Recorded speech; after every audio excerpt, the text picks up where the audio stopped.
When Mary Pulley met Jeffrey Simmons, He stole my heart, and I think I instantly fell in love with him. she knew he was the one. Their intense romance, which started on MySpace, led to a lifetime of dreams packed into a very short courtship. 2 months. Not very long, and it was the first time that someone treated me like a queen, and it was nice. Pretty romantic guy. It was very romantic, yes. Not only did Pulley land the perfect man, He was handsome, and he was funny, and he wined and dined me. she found a true American military hero. He was a United States Army officer. He was an 03. He was a physician's assistant.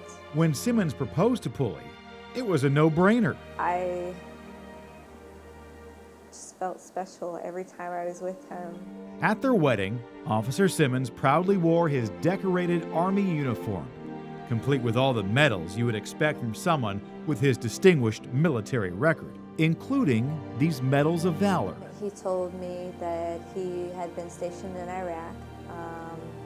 He and his best friend were out on a patrol, and there was some sort of explosion that went off, and he caught some shrapnel in his leg.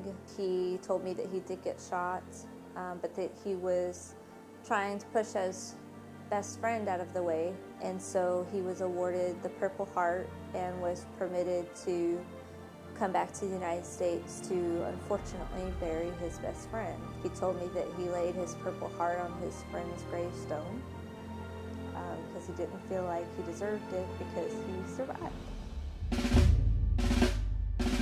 And the Jacksonville community celebrated this local hero.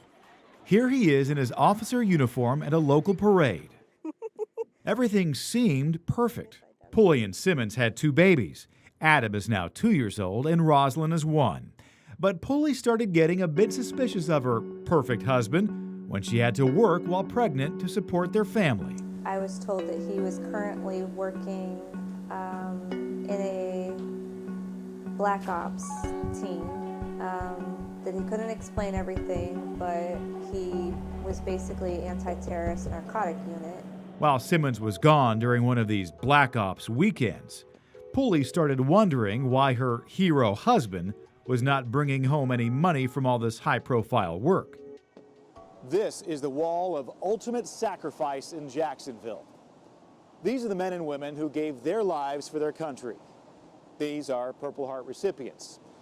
That's why Pulley was so stunned to learn her husband never received the Purple Heart or those 2 Medals of Valor. In fact, he wasn't even an Army officer.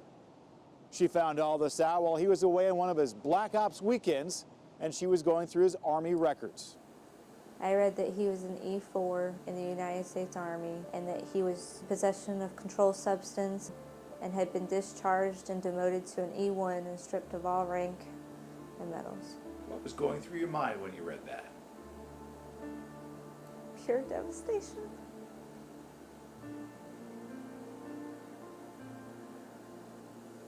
What will my children think when they're old enough to ask questions? What do I do?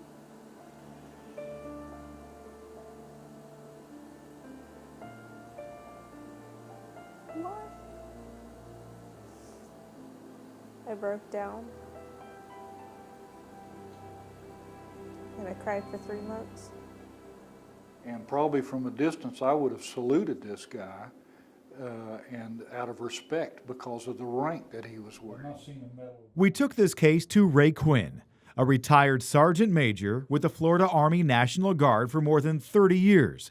And for 12 years, he was the Director of Executive Services for the Florida Department of Military Affairs. This is probably one of the most extensive investigations of misconduct that I've witnessed. We asked him to help us decipher Simmons' real military record and the drug charge that ultimately got him kicked out of the military. Well, it's quite an extensive list. There's probably evidence of 20 Ziploc bags containing prescription medications as well as over-the-counter medications, but these were It's a very serious offense in the military. Sergeant Major Quinn says it appears Simmons misrepresented himself as a military officer. And he says it appears he misrepresented his military achievements by wearing these 2 Medal of Valor awards on his ribbon bar he did not earn and representing himself as a Purple Heart recipient. I can't imagine someone that could sink so low as to lie about the receipt of a Purple Heart. I cannot imagine. We called Jeffrey Simmons and spoke with him on the phone. He refused an on-camera interview, but sent us this email confessing. You asked in our conversation if I'd ever lied about my military experience, and I answered you without hesitation that yes, I had. While I sincerely regret embellishing my military rank and experience in a misguided and foolish attempt to impress my then-girlfriend, her family and others, I'm deeply proud of my military service, and I'm honored to have served my country. It was then and remains today an insecure and attention-starved young man's attempt to impress the girl and receive undeserved accolades. I accept full responsibility for my mistakes and actions and have asked for and have received forgiveness from the one I am beholden to, and that is God. Pulley says her soon-to-be ex-husband did not make this up to impress her. She claims he was already posing as a decorated military officer even before they met. I feel stupid. Like I should have seen it. I should have seen something. Some sort of warning sign to tell me that, hey, this is not adding up. And I did eventually. And things really clicked when I found his records. That's an unforgivable sin in the military. We learned from this U.S. Department of Justice letter there may be an active FBI investigation into this case. I contacted the FBI. It is their policy not to confirm any of its investigations. We also discovered the Florida Department of Health is investigating Jeffrey Simmons as well. I spoke with the investigator, William Dosay, who confirmed this investigation, but could not give me any details. We're downtown. Jeff Marcoux, First Coast News.